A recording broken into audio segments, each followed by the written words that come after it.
Hello guys! Kumusta ang lahat?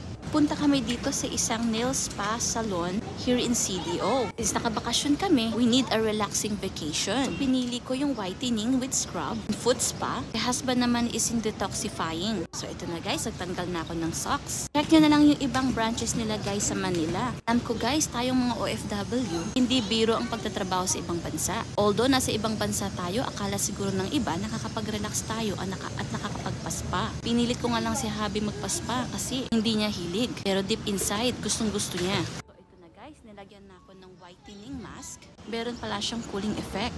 Kay Habi yung detoxifying mask. Ito, nakatulog na nga ako sa sarap. Package includes pedicure and manicure and also foot massage for 45 minutes. Kaya to everyone who's watching this video, although we need to save but at the same time, reward for yourself. Kasi mas hahaba ang buhay natin kung inaalagaan din natin ang ating sarili. Thank you guys for watching!